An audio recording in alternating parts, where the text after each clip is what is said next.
اعوذ باللہ من الشیطان الرجیم بسم اللہ الرحمن الرحیم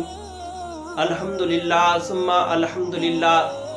اج 6 رمضان المبارک ہے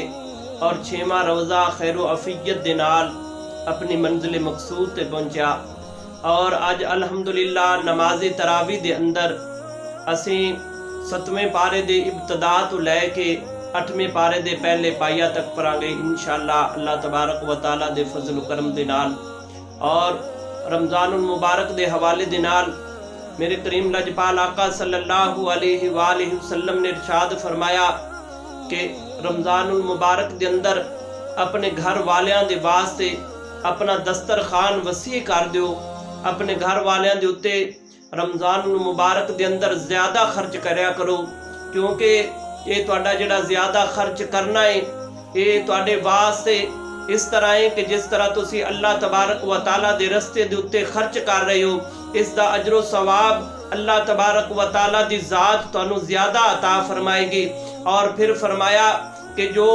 سحری اور افطاری دے ٹائم تے جو تسی خرچ کرو گے، جو بھی تسی کھانا تیار کرو گے، جو بھی خرچ کرو گے، اللہ تبارک و تعالی دی ذات نے اس چیز دا بالکل کوئی حساب و کتاب نہیں لینا۔ باقی جو بھی مال تسی کمایا، خرچ کیتا، کھایا، اس دا اللہ تبارک و تعالی دی ذات گرامی نے حساب و کتاب لینا ہے۔ لیکن جو رمضان المبارک دے اندر جو تسی اپنے اہل و عیال دے اتے خرچ کیتا، جو تسی سحری دے ٹائم تے افطاری دے ٹائم تے کھانا تیار کیتا، کھایا، اللہ تبارک و تعالی دی ذات نے اس چیز دا کوئی حساب و کتاب نہیں لینا۔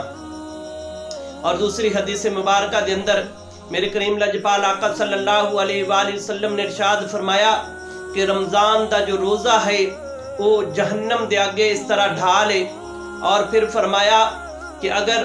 روزے دے دوران تواڈے نال کوئی بدتمیزی کردا ہے، کوئی تانوں گالی گلوچ کردا ہے، تسی اس دے اتے صبر کرو، اور پھر فرمایا کہ بس تسی انہوں اتنا جواب دینا ہے کہ میں روزے دے نال ہاں، اللہ تبارک و تعالی دی ذات تانوں اس دا اجر و ثواب عطا فرمائے گی۔ اور حدیث مبارکہ دے اندر آتا ہے نبی علیہ السلام نے ارشاد فرمایا کہ جو شخص